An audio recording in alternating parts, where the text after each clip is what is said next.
We've finished looking at context, and so today we're going to look at a new aspect of wholes, that of characterization. Who are the characters in this novel? What are they like? What do we think of them? Why do we think that? And how did the author develop them into people that we could see, understand, or identify with?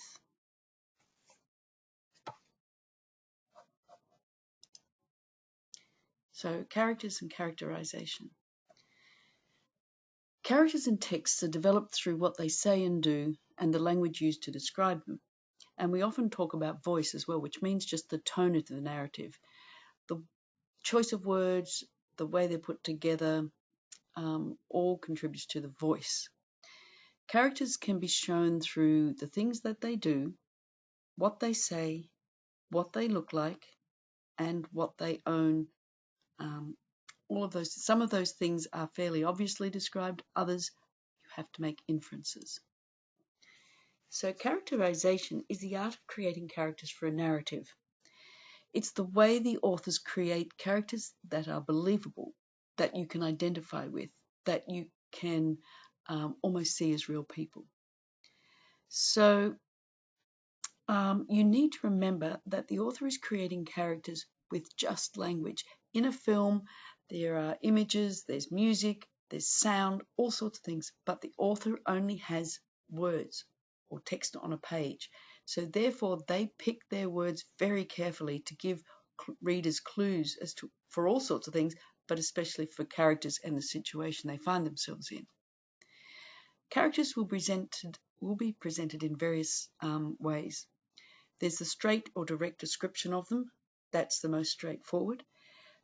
Through the description of their actions, what they do, the way people around them behave, and the words that are used to develop their speech or the dialogue, and to describe their thoughts, which is another way of getting across their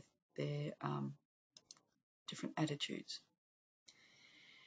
So when you're examining a set of characters in a text, there's a number of questions you should ask yourself. What are the characters like? And then how do you know this? What's the evidence? Can you give examples? What do the characters do or say? What is the dialogue they use? How are they described? The more straightforward, tall, short, rotund, happy, sad, hunched over, all those sorts of things. How are they perceived or seen by the other characters around them? How do the characters around them behave towards this particular character? And then what happens to them at the end of the story? All the good stories, the characters change or develop, not necessarily positively, sometimes negatively, but they all change by the end of the story. Now, we've looked at inference in our first couple of sessions. You made inferences about the book based on the cover and the blurb, and also on Camp Green Lake. Now you're going to apply that same sort of thinking when you're looking at the characters. So inferred means conclude from evidence, not necessarily straight out told, but you've just come to that by looking at what's going on. I read books and I can picture scenes, picture characters, places. I'm not necessarily told. It just comes to me as I'm reading in my head. Subconsciously, I'm picking up all the clues that the author has given me. So what images do you get in your head when you read certain sentences or certain descriptions? I've got 5 points here. His lip wobbled and he looked down at the desk. Now, that's a sentence. In that sentence, you know it's male, but you certainly don't think it's a confident person or someone's in control, almost about to cry. I can almost see them there with tears in their eyes. Certainly cowered down. Maybe they've been bullied. Maybe they're upset from something else, bad news, but certainly someone who is in quite a distressed state. She blushed and clasped her hands tightly together. Again, someone who's not in control. I would say someone who's fairly shy, could be embarrassed. We know it's a girl. I guess I think of, maybe it's because I'm a teacher, a little girl perhaps standing by her desk looking down, perhaps, and then I start to picture all the other things that go with it, like putting a head forward and a hair falling over a face, etc. All right, third point. A warm, familiar smell of Mum's cooking wafted along the corridor, making him smile. Now, this to me gives me an impression of someone who is quite happy, calm, certainly not feeling upset, certainly not about to cry, certainly not angry. Someone who's had a reasonably happy home life because he's got good memories of his own home life, his mum's cooking. So someone who is quite satisfied, perhaps. The fourth point, he stood surveying the scene. The outline of a notebook was apparent in his suit jacket pocket. Now, to me, that's rather cold sort of description, certainly not warm and inviting like the previous sentence.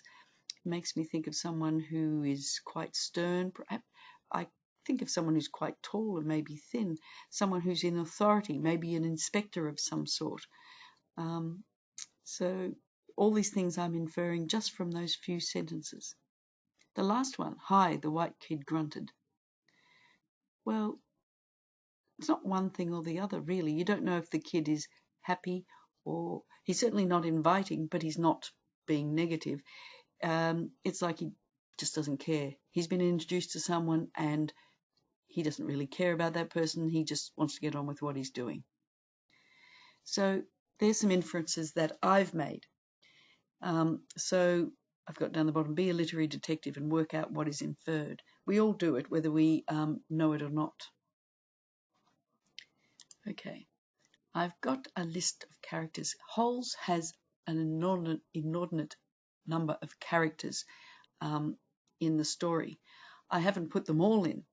There were certainly lots of others, but these are the ones that I thought had significant, even though they might have been small incidences allocated to them. So you've got on the left-hand side, you've got the people from Camp Green Lake, and on the right-hand side, the other characters.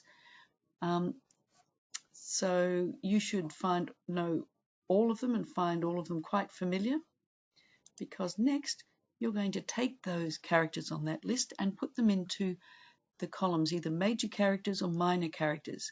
Now, I'm not asking you to tell me why you've chosen that way, but you should be able to if I did ask you. A major character is someone who is important to the action or theme of a story, that the story couldn't go on without them. Stanley Yelnats is obviously the most important character in the story. Everything revolves around Stanley. He's linked to virtually everything and everyone in one way or another. Then you've got a minor character. That's a character that has a name and does contribute to the plot, does something, has some sort of action and reaction, but is not necessarily the focus of the story, or is not the focus of the story, but may have had an important part to play in it. And when we talk about characters, we often talk about character traits. Character traits are valued aspects of a person's behaviour. Everybody has character traits, is given character traits. They're both good and bad. We all have good and bad traits, including our favourite fictional characters. Character traits are often labelled with descriptive adjectives such as patient, unfaithful, jealous.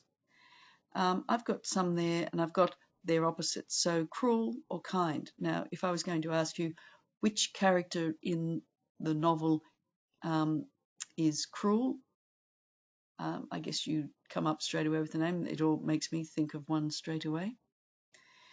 Educated or uneducated, excitable or unemotional, powerful or weak, generous or mean, cunning or simple. All these are quite well-known and often used character traits.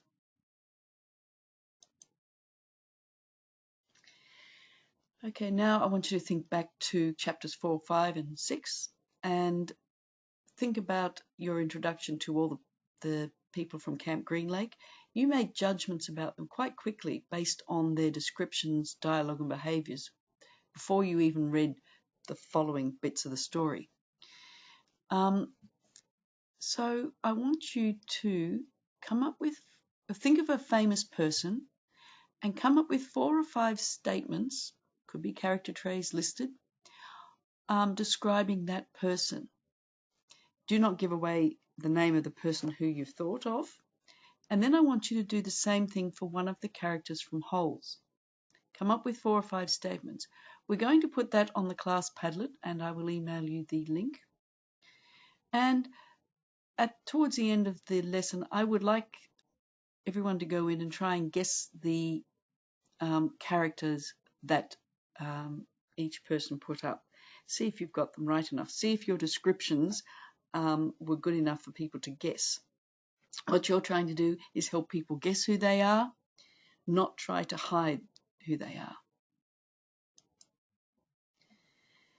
Then 7.3, I want you to do some brief discussion. Louis Sachar, as I said, was very particular about how he wrote about all of his characters. I want you to choose 3 of those characters and discuss how he developed the personality of each of them.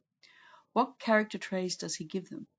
You got these impressions, what they were like, and based on the writings that he put on the page. So I want you to explain why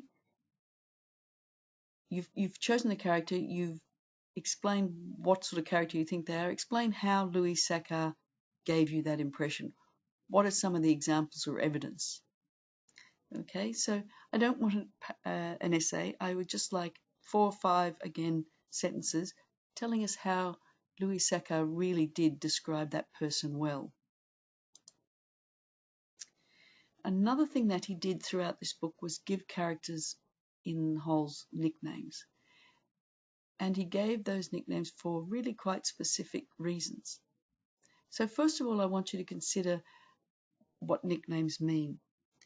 You know, what is a nickname? Do you know people that have nicknames? How did they get their nickname? Why do we give people nicknames? Why do all the campers have nicknames? Are they positive or negative things? Is it good to have a nickname? We'll examine that in the next task. I got down there all of the boys in Camp D's nickname, and of course one of the supervisors. I want you to put down their real name next to on the left hand column, and then the reason for that nickname. I've done one example for you. Rex, his nickname is X-Ray. He had thick glasses, so very poor eyesight. X-Ray makes you think of someone who has good eyesight or can see well, but he has thick glasses, so obvious, and he says he's as blind as a bat. It is also Pig Latin version, so if you know anything about Pig Latin, X-Ray is the Pig Latin name. So I want you to explain to me why you think, or who those nicknames, the real names allocated to those nicknames, and why those people got those nicknames. What do you think? And then the last little bit down the bottom, there's a bit from the book from page 19. The last boy either didn't have a real name or else he didn't have a nickname. Both Mr. Pendanski and X-Ray called him Zero. You know why his name's Zero? Asked Mr. Pendanski. Because there's nothing inside his head. He smiled and playfully shook Zero's shoulder. Zero said nothing. So the 4 questions I want you to answer about that are, do you think Zero likes his nickname? And how can you tell whether he likes it or doesn't like it? 2, in what ways can a nickname be negative? C, in what ways can nicknames be positive? And finally, the last bit, do you have a nickname? Can you remember why you got it and who gave it to you? And does it give you a sense of belonging? Does it give you a sense that you're part of something by having that nickname? So that should not take you all that long. And then the final thing on characters that I would like you to do is an acrostic. I've put down Stanley Yelnat's name. And so what I want you to do is take each letter and attribute a characteristic or a trait or an event that's happened to him in the novel. So an S for Stanley, I've got the first one is that he sleeps in a cot that smelt like sour milk. That was described in the story. And then the other S, I've got the sneakers got him into trouble. Now I would like you to fill in the rest of that acrostic with things that happen to Stanley or characteristics that he has, but something that links to each one of those letters. So that is your work on characters. We've got a couple of other lessons on characters, but this should get you thinking about what it is and to develop a character, what it takes, and the sorts of, I guess, things that you don't necessarily notice but are really important to giving you the right impressions. Okay, boys, I want you to get started, please.